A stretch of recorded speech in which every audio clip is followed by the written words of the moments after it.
What is up, Z-Pack? It's your boy, ZDoggMD. Okay, today, we're doing something super special because you guys know how I feel about technology. It is a double-edged sword in healthcare, right? The EHR, while promising us all these wonderful things, has brought us a kind of dehumanization. We're now treating this computer instead of treating patients. So when I heard about BANYAN Medical Systems' virtual provider technology, I was pretty triggered. I was like, wait, this sounds like it's going to dehumanize us further, bringing a telepresence at the bedside in the hospital. And then I saw it. And the first time I saw it was at Stormont Vale Health System in Kansas, in Topeka. And I met the nurse, I was in the room, I saw it done, and I was like, this is a thing. And BANYAN actually reached out and they're like, we'd like to actually sponsor a show to show people what this is and to teach you what it's really about. And I was like, I'm game. So I'm here now at MarinHealth, and we have a setup so where we can show you how this works and how it might actually improve the safety, not just of patients, but of actual bedside practitioners, and improve outcomes, and improve the tools and the resources and the autonomy that we actually have as bedside practitioners. So I want to start because we have a co-host today, Karen Reese. She's the Chief Nursing Officer of MarinHealth, and I'm so excited that you can walk us through this because they're actually using this stuff over here. Correct. Hi, Dr. Z. Thanks for coming. Well, thanks for having me. You know, even after the restraining order wore off, you were a little reluctant, I know, but now we're here and it's all good. Yes. So, listening to your intro and saying, virtual might be a little dehumanizing. I do hope that after you spend your time with us, that you're going to see it in a different light. If anything, it helps, take care of the human life, if you will, and especially with our patients here. So, you told me something before the show that really got my interest, and that is when people come to the hospital, they're really coming for one thing. That's really. Correct. And what is that? So, people are coming to the hospital to have 24-hour nursing care. If they didn't need 24-hour nursing care, we take care of them outside of the hospital. So they come here because they need to be monitored 24/7. That's the criterion for them to be here with us in a hospital. So having said that, then you might say, well, Karen, does that mean there's a nurse next to my mom who's in the hospital 24 hours a day? And there's the conundrum. Yeah. Because yes, we are providing care, but is it direct care all the time? And with what's happening with our patients, we're going to talk a little bit about technology of a sitter piece or a virtual safety camera.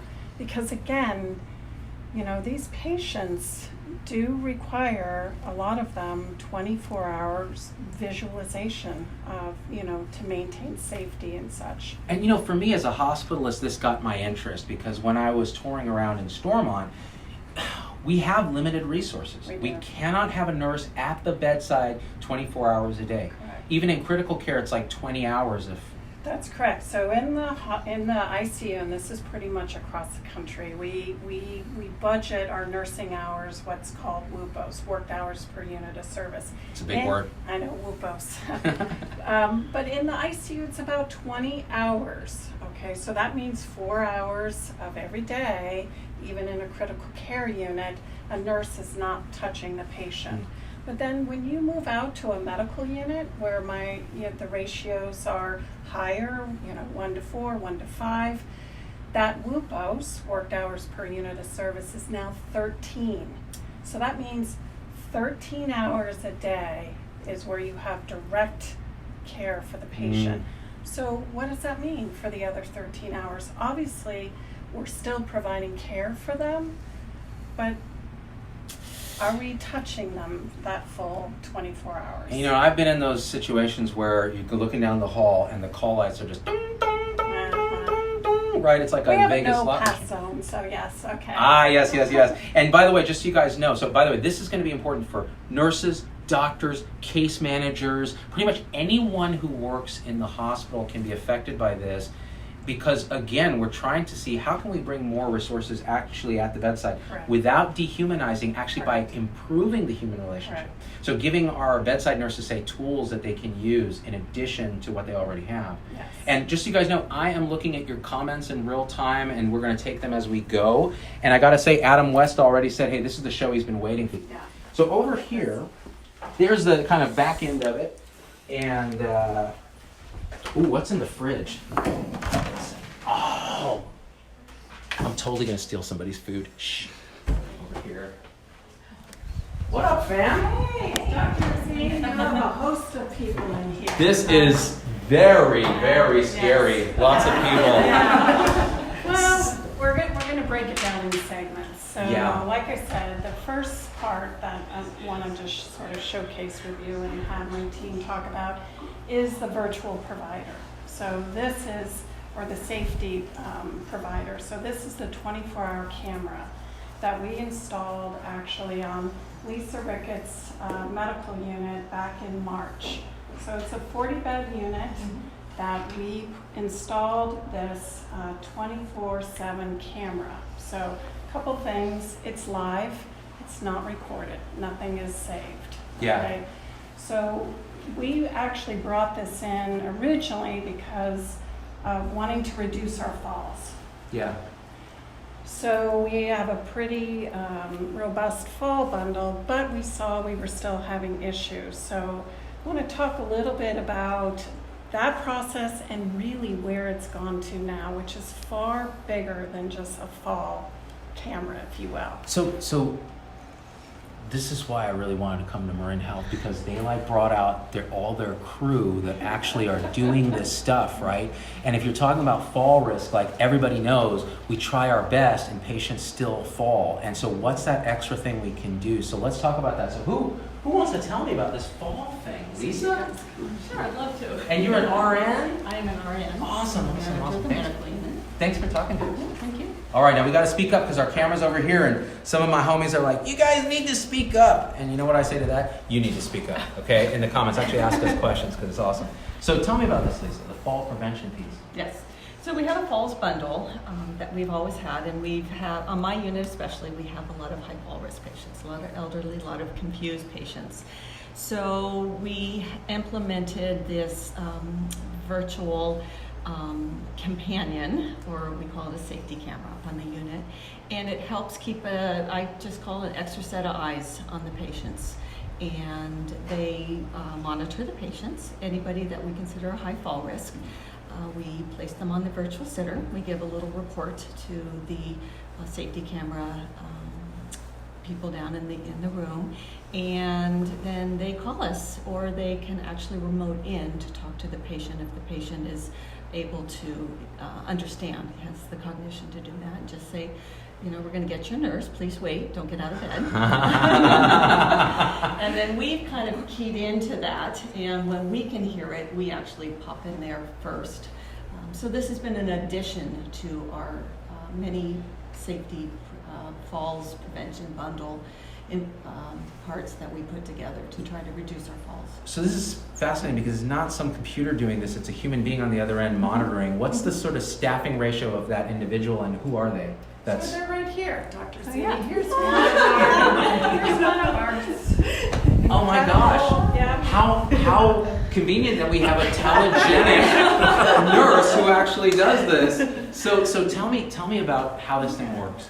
Okay, so what it is that we have cameras placed in all the single private rooms to help watch the patient, and what it is we'll have like up to 20 patients at one time that we're watching, and we can unmute each room to hear each patient. So if we see a patient kind of restless, struggling, anything like that, you know, we can unmute, ask them, hey, like, Mr. Doe, like, are you okay? Do you need anything? Do you need your nurse? And we had an instance last week where that patient actually, like, you know, he voiced out like, yes, like, I need to use the restroom. And then, you know, I told him, just I reassured him, give me one moment, I'm gonna call your nurse for you. And I got a hold of the nurse, and then I told him, hey, your nurse is coming. He's like, thank you, sweetheart. And it's just like, you know, those kind of things like really help. And actual human interaction. Yeah, and you know, like he was able to know that, you know, we do care, that we're there for him, and that, you know, he doesn't need to just get up and try to get to the bathroom by himself because he was struggling.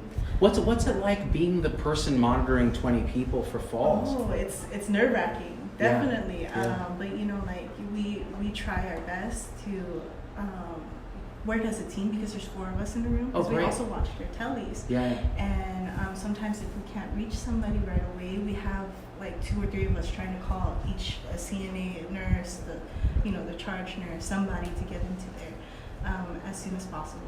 Yeah. Yeah. So okay, and is this the only thing you do now, or you're doing other things? So I'm a centralized monitoring tech. So I also watch the EKGs. Right. But I also do a visual sitter as a safety companion. Where my telly peeps at? You know what I'm saying? You guys are. I'm always going in. I'm like, hey, so can you show me the strip on 3? And you know, the great thing is y'all can diagnose it a lot of times better than I can, because I'm not the sharpest tool in the shed. But, so thank you for what you're doing on that. Yeah, that's really helpful. So let me ask a question then to the group, and we got to speak up because that's our microphone, and so we'll end up bringing it in close when we ask. What have the outcomes been from this? Because it seems like a good idea, but until you actually go, well, is it dropping fall rates? You wonder if it actually works. So what have you guys had experience with that? Well, what we found so far... Oh, sorry, what's your name? I'm Nicole. Nicole. I manage the centralized monitoring department. And that was Diane. Diane's Yes. one of my great employees. What we found so far, we've collected a lot of data.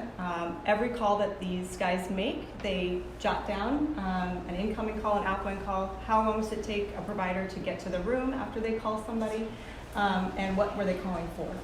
So we've been collecting a lot of data, but what we found are quite a few exciting safety catches, if you will, as we've gone along these last few months.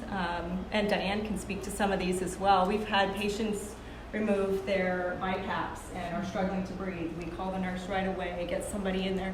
We've had them removing other medical equipment, trying to pull IVs, Foleys, removing their oxygen. We've even seen patients' family members come in and try to feed a patient who's NPO, down aspiration precautions. Caught you, sucker. You think you can just hit the BK and get that Whopper for your patient who's NPO and not bring fries for the ZDogg? Okay, I see you now. So, Yeah. so it sounds like that's actually super helpful. But Yeah. but I heard something about too, like on the other end, if patients are getting agitated with a provider in the room, if something's going on. Absolutely. Do you have any examples of that? Yeah, we actually have a great example. We have Pam Drake here, who is one of our nurses who experienced this firsthand. So Excuse Pam, me. nice to meet you. So you know that it's part of our platform that keeping our healthcare people safe is a huge priority. Absolutely. And so how does this relate to that? Because it seems to me like we're keeping patients safe, but what about us? Absolutely. So I had a situation where I was next door to a room that a nurse yelled out for help. So I went there immediately. I knew he was on virtual sitter. And so I summoned them to call for our site code 2000. Oh, So we got, people in the to room. help us. And they come pretty fast because Oh, yeah. you're there and you're dialed in. So it's another set of eyes because I can't tell you how many stories I've heard from people at the bedside where a patient gets agitated or a family member gets threatening, and by the time something happens, they're in a chokehold or there's a stethoscope around their neck or something's happening, and you cannot get security in there because how's that person even going to let somebody know, right? Unless they're wearing something. In this case, there's eyes watching, and that's great. Now that gets me to the other question. With the eye in the room watching, how do patients feel about this? Are there privacy concerns? We know it's not recorded, so we're not making like some creepy tape that then is going to be used, in legal proceedings or something. It's not like that. It's a real-time live thing. But the question is, how do patients feel about this in terms of privacy? Who wants to help me with that? I think it's 50-50. Most people accept it Mhm. and appreciate that they are being looked after. Other people might feel a little paranoid about having that camera. So we try to then compromise with them. If we turn the camera off, then we have to use other means like the bed alarms or a little safety belt or what have you. So the key thing is working with the patient Yes. and saying, okay, this is a good fit for you. Oh no, this is a concern of yours. Okay, let's use other means to keep you safe. That may not be as effective, but we're going to do our best to work with you. Exactly. I think that makes a lot of sense. Yeah. It's not a one size fits all. Yeah. And as Tony says, patient protection is good. There's questions about like, is this a big brother thing? But if you think about it, when we monitor for seizure activity, we have cameras in the room. When we're doing virtual ICU or we're in ICU, often there's cameras in the room. There's security cameras every single place you go. If this is a camera situation that's connected to a human who can interact with you, it's a very different experience. Now, people in the comments are going to say, and I know this because this was my concern, are we then, again, taking away resources from the bedside and putting them in virtual care? And the truth is, what I've seen is actually, no, we're actually, like, when Diane is staffing the fall prevention thing, that is a much more effective use of that eyeball set, and then the nurses can actually have more resources on the floor. And the same goes with a hospitalist. If they're rounding and they need to get in touch with someone or a case manager, it's so much faster and easier to have a human connection, right? Because that's the key thing. Whether you're on a phone call, whether you're doing video, it's a human connection. It doesn't necessarily have to be face-to-face, although that's the gold standard for human relationship. But this is the next best thing. And the truth is, it way beats a text or a staff message any day, right? It's not asynchronous, it's in real time. And that's what really connects it. Hey, and Dr. Z, Karen. when you were talking about, how do patients feel about this, there's an example of how they actually manage the flow. And let's say the patient's getting a bath. They know the nurse is there and they will turn off the camera so that privacy is upheld, and they will, voice in to say, are you done? Can we come back on? So you can speak to that. Actually, we have instances where the nurses do call us if the patient is requesting for privacy, and they'll be like, can you please pause the camera? And we have, each box has a little pause button, and then they'll call us back right after they're done, and we can unpause it and resume watching. Okay. Yeah, that was interesting to me, because you don't want a person with a camera watching you while you're on the commode unless you're a fall risk and so on and so forth. So that's actually super helpful.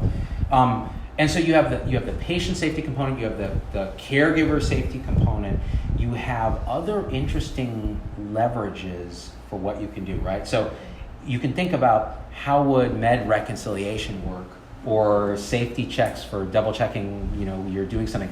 That camera can zoom in right on the patient's armband. It can zoom in on any paperwork that's there. It's really kind of robust video. And as a video nerd, I saw it working and I was like, dude, this is actually cool, because you can imagine you could do it in a way that doesn't work very well. This actually works quite well. Anyone from BANYAN want to talk about that? Like how the, is this Beth? Yeah. Beth, what up, girl? What up? Thanks for doing this with us. Yeah. So you were with BANYAN. You guys are in like Nebraska, right? Nebraska is a corporate office, but obviously we're in a number of states around the country. And so, the whole goal about fall and safety in the hospital, right, is to have zero. Yeah. We all know that elderly people that fall and break hips, their life isn't as long as you would expect it to otherwise be. And so in the hospitals where we have the safety companions live, not only are you preventing people from falling, but you're also looking at other safety things that they've shared during the previous discussion with the staff that are actually doing the work. Yeah. So you're actually also improving overall outcomes by getting data and more interesting stuff through the technology.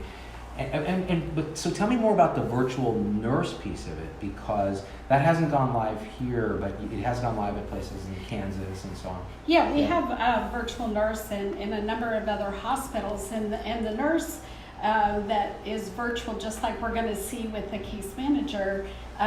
It's a two-way video with our safety companions. Obviously, it's a one-way video. We're watching the patient, they're not watching us. Right. But with the virtual nurse, it's a two-way high-resolution camera, and it really adds the support system around our bedside nurses. So it's not replacing a bedside nurse, it's not taking the role, but there are functions that the virtual nurse can take from the bedside nurse as part of a team to allow that bedside nurse then to have more touch points with the patient.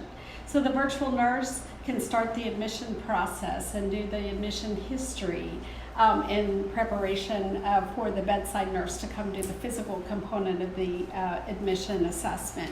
A lot of patient education. It's very difficult when you've got 4 or 5 patients and you really need to sit down and talk about their heart failure, talk about their medications, talk about their diet, and really have the time dedicated to do that. The virtual nurse can do that as part of the bedside care team. And then the bedside nurse that's taking care of them, right, then they are doing validation, they're doing teach back, they're making sure the patient understood. So all those components of an education process can be done as the team comes together for the patient. And for the patient, it's like you and I talking. So I'm not checking your IV bag, I'm not checking anything else. I'm on the other side of the camera. So for the patients, they feel a very engaged person on the end. They feel someone that is connecting with them, because I'm doing nothing but looking at you as we're talking through and educating. And I can share my screen so you can see all the educational material or whatever else we're doing. When the physician comes into the room, I can bring your x-ray up so the doctor can really effectively explain those things so that I can better involve you and engage you in your care. Now, see, to me that's very compelling. And the thing is, you're an RN, correct? I am. You're the Chief Nursing Officer at BANYAN. I am. So you know that translation from bedside technology and the business components of it have to all align for it to actually make any difference for patients. And when we talk about Health 3.0, gang, like we're talking about technology-enabled human relationships. That's the one-line description that are team-based.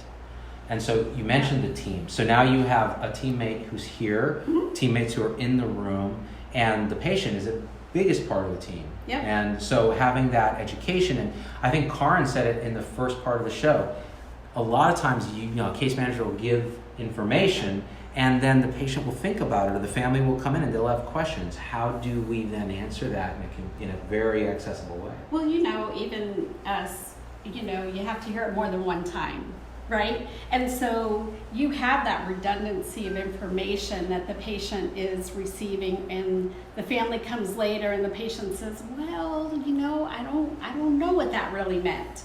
And so the bedside caregiver, the virtual nurse, they can call, and then they get that reinforcement. And the engagement of the patient and their family to be able to really hardwire and make smooth the education and then the discharge process makes that home transition and transition of care more effective, because we really don't want them to have to come back to the hospital either through the emergency room or another hospital admission. And so getting all of those pieces with education, engagement of the patient, and the ability for the bedside care team, the virtual nurse and the bedside nurses, to reinforce all of the education and communicate with each other. Hey, I just finished the education on their new medication, Lasix. You can go in and give it now. So the bedside nurse goes in, right? Says, hey, tell me what you learned about Lasix. Because we usually do it one way, right? So now we can say, tell me what you learned about Lasix. And they can mix my water pill or, whatever. And then the nurse also understands, I need to do a little more reinforcement of this function, this side effect. And so really everybody comes together. You may have novice nurses, and those novice nurses may say, gosh, I've never done this or that before, and my preceptor is tied up. So the virtual nurse can help them through that process too. It's a long-range strategy, obviously here, but in other parts of the country where we have it, the novice nurses really appreciate the support. Again, we're not replacing any bedside caregiver, getting rid of any bedside caregiver. This is a way to augment the bedside care team with all of the demands that's placed on their time. Let me put an exclamation point on what she said, okay, which was beautifully said. You're not replacing human beings with this interaction. You're adding to the current human beings that are interacting with patients in a way that is an effective use of that relationship. This is why I was convinced, from being a pretty serious skeptic. And you know what's interesting? So this is interesting. So you work for BANYAN, you've been working with them, all right? I'm ZDoggMD. I'm supposed to tell people what's up, right?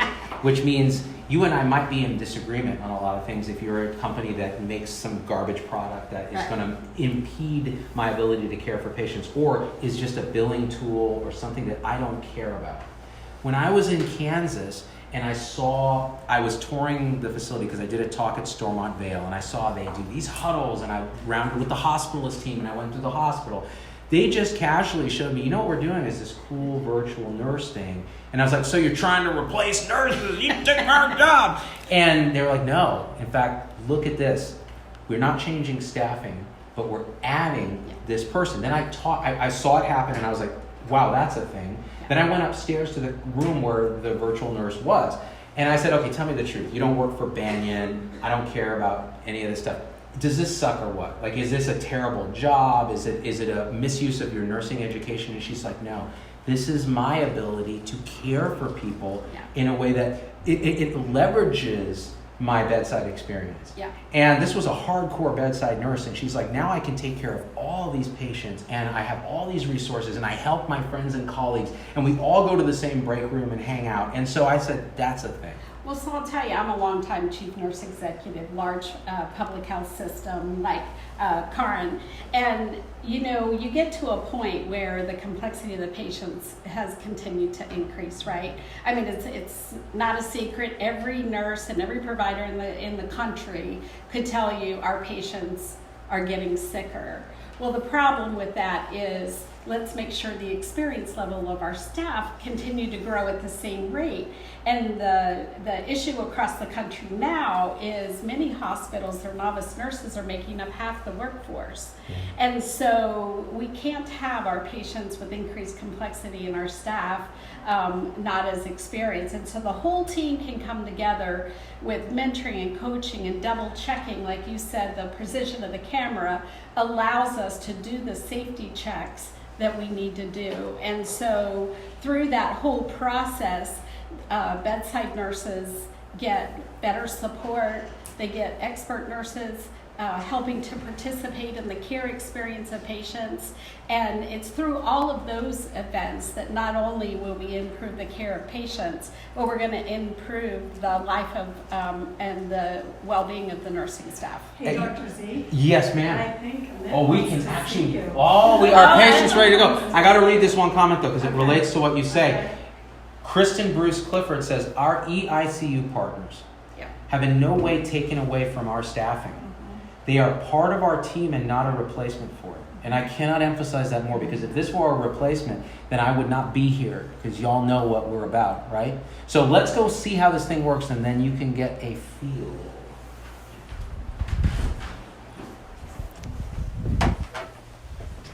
Anything new in the fridge now? Because if anything's changed, mustard packets. They're delicious and highly nutritious, very high sodium. All right, let's go in here. You're back. Stop. My legs are still broken. You know, bro, I gotta say. I'm so sorry. I'm a typical doctor. I don't listen. I've already interrupted you 3 times. I see you have some help in the room now. I do. Who is this? Hello, my name is Felicia. I am his virtual case manager. What up, Felicia? Thank you. So what I will be doing with him is going over his options for a facility, a skilled facility, because he had an accident and he lives on a boat and cannot return to a boat. I'm on a boat. Yo. Hey, if you're on the shore, then you sure ain't me-o. Sorry, continue. So, Mr. G, you have that list in front of you, correct? Yes. It's On up the on the side. screen. On the screen. Oh, let's take a look at that. Yep, so I have pulled up the list and we're going to review your options. Do you have any preferences? Just something close to the medical center. All right, so we have Marin Post-Acute, we have South Marin Health and Wellness, and also Tamalpais. I think South Marin was the one my friend went to. I'll take that one.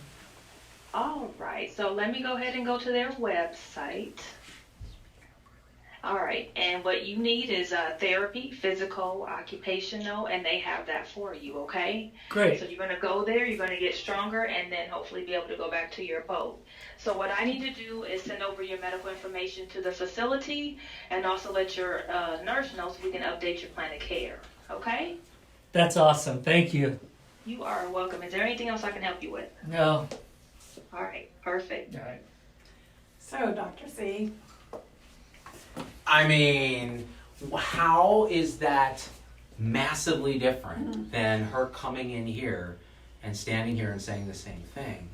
You know, it's not a huge difference. And if it doesn't replace her coming in the first place, you know, it's an augmentation, or if there's always staff available and that's there too, Right. as a patient, I would want that. And again, if you're turning it off, it's not constantly monitored, you have some control over that as a patient, it's not a big brother thing. It's a very different experience. And you can see how seamless it is. It's very real time. It's not recorded, it's live, she's there, and you know, normally when you have all this set up, she's got all your EHR and everything there. She can go in, get resources, give you actual information. Like, to me, that is the correct use of technology. We do it so wrong in so many other ways, and here's a way that actually works, right? So for me, it's really interesting. And again, if it helps us actually give better care, then why are we so resistant? And I think it's normal for us to resist stuff like this. We should be very skeptical. We should be concerned that it's going to dehumanize us more, because guess what? They sold us EHR and look what happened. Now we're trying to make it more human. How about we start with something that's pretty human, which is video, and put it in a hospital with staff that actually are there, and you see what happens. So, Karin, other Yes. thoughts on this? Yeah. well, I mean, as you see, there's so many case uses, and we're also going to be rolling it out with our hospitalists. How's that going to work? So with the hospitalists, Well, sort of pretty much what you saw with case management. They'll round with their patients, which they do in the morning, but how many times, and you know this, the patient has a question a few hours later, and they actually go to the nurse and said, can I talk with my physician? Can you get a hold of my physician? Inevitably, the physician's already moved on, they're 3 floors away. You know, they get the ping that a patient wants to talk to them, or the family member just came. So, you know, there's a limited resource of our hospitalists, right? And they have a panel. So this is going to allow them to virtual in to the patient room and say, hi, Mr. Gandhi, I hear you have a follow-up question. You know, how can I help you? So they already have a relationship. And so that will, you know, that can transpire. The other case history, we do a nurse-physician rounding. And sometimes when they come to round on the patient, the nurse is, you know, giving meds, things like that. So when the nurse is available, they can come in and they can be part of the round with the nurse when the nurse is unencumbered. yeah. So, you know, again, it's the ability to connect people, whether you're connecting a patient, whether you're connecting other providers. We are so busy running around, we spend a lot of time trying to connect. And that's sometimes one of the most difficult sort of pain points for us. And ultimately, patients more often would like to see their nurse, their provider, their case manager multiple times. So I think Karin just pretty much nailed why I was compelled to come and do this, and it's because it is another way to connect in human relationship, and that's what Health 3.0 is aspiring to, this idea that we can use technology and use cool things to actually bring humans and a team together in service of the patient. And guess what? It actually empowers the patient. And one of the things we often talk about on the show is the patient accountability. If we're educating and they're not hearing, what's the thing? Well, what if we do it at multiple touch points, leverage technology, use it in a way that patients can understand with the screens and everything together with the human piece? You can actually improve outcomes, and that's what we're trying to do. So we're trying to shine a light on bright spots. Oh, nice. Hi there. and oh, there she is on the big screen. Let's take a look. Look at that. So this is the best way actually to interact with her, because now she can shout at me about my poor health coverage for sniff. Because I was admitted OBS by that creepy hospitalist, and now I don't have enough days. All right? See, that's all. So the nod is all I need. we're good. So, guys, I think this is what Banyan Medical Systems is doing, what MarinHealth is. They're so kind to let me come here. They just wanted to show people what they're doing, and they were excited, and they brought all their staff here and people who are actually taking care of patients and helping people. And so I'm so grateful to them. Karin, thank you so much. Please come back and see us. Oh, This yeah? is evolution in its making, right? It's exciting. Yes. Yes. Because we're trying to build this future thing Yes. without taking away what makes medicine special, which is this. Yes. Yeah. Now, the humanistic aspect, I mean, as a nurse, that's primary. So never will we lose that. But clearly we are challenged in how we can provide the care that we need with what's happening right now in healthcare, whether it be the acuity of the patient, more OBS patients versus inpatient. I mean, it just seems like the barriers for us, those always incrementally rise. So what's out there to help us and ultimately help the patient? Absolutely. Now, was there anything else we needed to talk about? No, I would just say that, to get this up and running, it's not an easy thing because, the leaders of organizations go, well, what do you mean virtual? What does that mean? It's the same thing that everybody says. What, we're not going to have care providers anymore?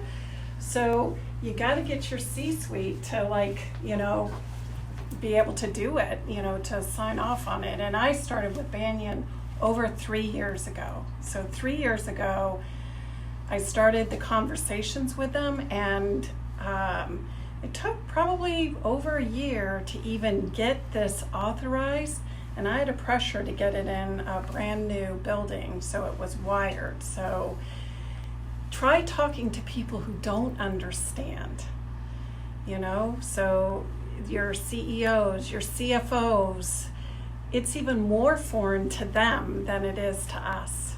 So you can't give up. I have to give you a hug.